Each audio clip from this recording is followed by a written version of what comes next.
This video is not about romance the way movies sell it. It is not about attraction that burns fast and disappears. It is not about obsession, fantasy, or the intoxicating chemistry that confuses intensity with intimacy. This video is about something far deeper. According to Carl Jung, love is not proven by how strongly you desire someone, but by how deeply your psyche transforms in their presence. Lust excites the body. Infatuation hijacks the imagination. But true love reorganizes the soul. If you have ever felt confused about whether what you're experiencing is love or just attachment, if you've wondered why some connections feel sacred while others leave you empty, if you've loved deeply but still questioned whether it was real, then stay with this message. Because Jung believed that true love leaves unmistakable archetypal fingerprints on the unconscious mind. And when those signs appear, you are no longer dealing with desire alone. You are encountering a psychological and spiritual bond. Today, we explore 4 archetypal indicators of true love, according to Jungian psychology, signs that go far beyond lust, chemistry, or surface compatibility. Take this slowly. Let it speak to your inner world. Indicator 1, the anima and animus awakening. Carl Jung taught that every person carries an inner counterpart. In men, this inner figure is the anima, the unconscious feminine. In women, it is the animus, the unconscious masculine. These are not gender roles. They are deep psychological energies: emotion, logic, intuition, strength, vulnerability, creativity, direction. Most people live disconnected from this inner counterpart. They project it outward, unconsciously searching for it in others. This is why infatuation feels overwhelming at first. It is the psyche saying, "I have found a missing part of myself." But here is the crucial distinction Jung made. Lust projects. True love integrates. In lust, you idealize the other person. You see only what you want to see. You are intoxicated by fantasy. The anima or animus is projected so strongly that the other person becomes unreal, almost divine, perfect, untouchable. In true love, something very different happens. Instead of losing yourself, you begin to recover yourself. You become more emotionally aware, more grounded, more whole. The other person does not complete you. They awaken parts of you that were dormant. You start expressing emotions you previously suppressed. You find strength where you once felt weakness. You become both softer and stronger at the same time. Jung believed that when love is real, the anima or animus does not remain projected forever. Over time, it returns inward. You begin to own those qualities within yourself instead of demanding them from your partner. This is why true love does not feel like dependency. It feels like inner expansion. Ask yourself honestly, do you feel more yourself around this person or less? Do you grow in self-awareness or do you shrink into anxiety? Does the relationship help you integrate your inner world or escape from it? If love is real, it brings you closer to psychological wholeness. If it is only lust, it leaves you fragmented once the fantasy fades. Indicator 2, the shadow is invited, not hidden. Carl Jung famously said, "One does not become enlightened by imagining figures of light, but by making the darkness conscious." The shadow is the part of the psyche we reject. Our fears, insecurities, jealousy, anger, shame, and unhealed wounds. Most relationships collapse because people try to hide their shadow in order to be loved. Lust thrives on masks. True love dissolves them. In infatuation, you curate yourself. You present the best version. You avoid conflict. You suppress difficult emotions. You fear that if the other person sees your flaws, they will leave. But when love is genuine, something paradoxical happens. You begin to reveal, not conceal. You talk about your fears without performing. You admit weakness without humiliation. You allow the other person to see you when you are not impressive. And here is the critical Jungian insight. True love does not mean your shadow disappears. It means it is welcomed into consciousness. This does not mean constant chaos or emotional dumping. It means honesty without cruelty. It means accountability without shame.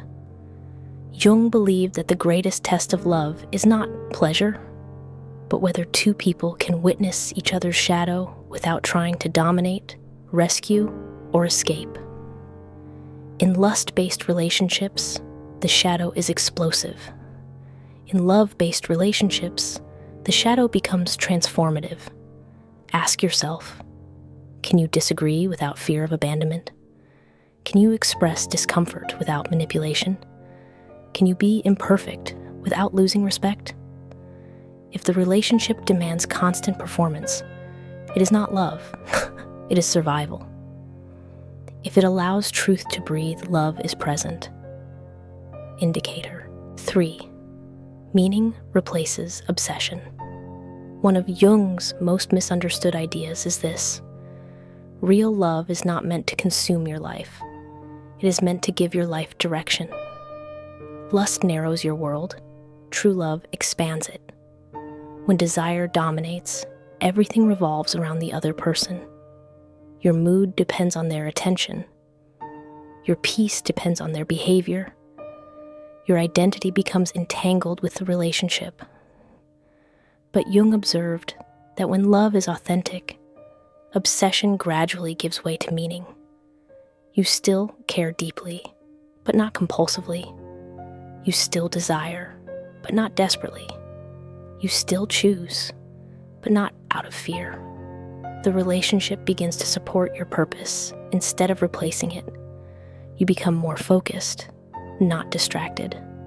More disciplined, not chaotic. More aligned with your values, not less. This is because in Jungian psychology, true love activates what he called the self, the organizing center of the psyche that seeks meaning, balance, and individuation. Love becomes a context, not a cage. You start asking better questions. Who am I becoming through this connection? Does this love make me more truthful? Does it support my growth or postpone it?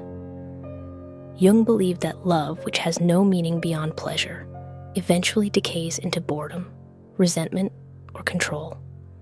But love that aligns with inner purpose becomes a source of quiet strength. It doesn't shout. It doesn't beg. It doesn't consume. It steadies.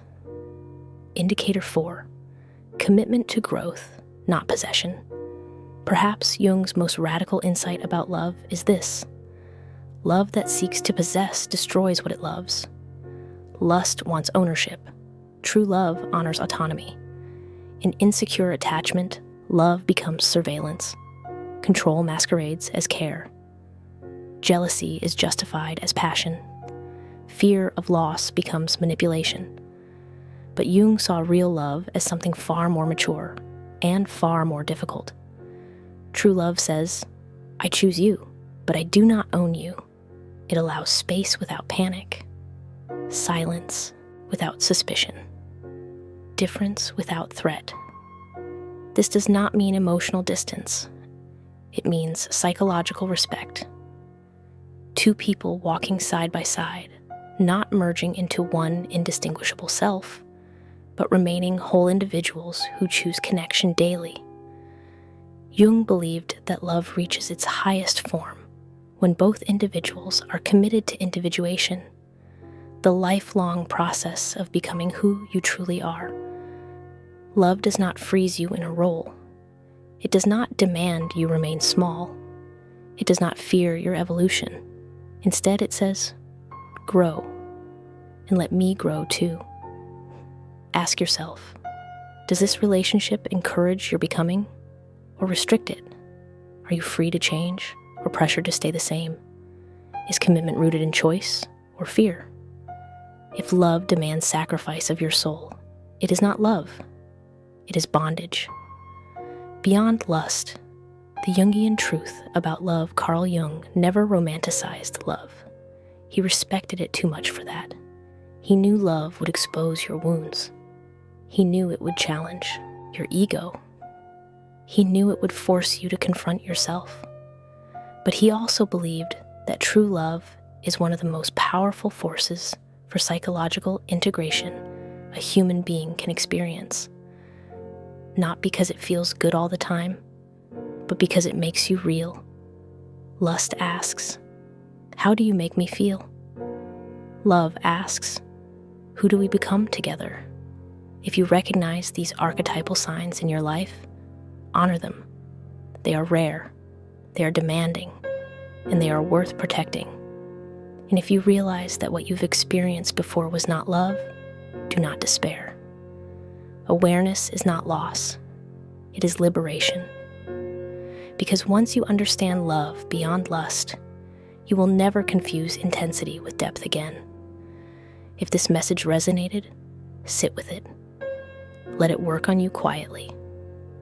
Jung believed the psyche speaks most clearly when we stop chasing answers and allow insight to emerge. True love is not found by force. It is recognized by transformation. And when it arrives, you will not need to ask whether it is real. You will feel yourself becoming whole.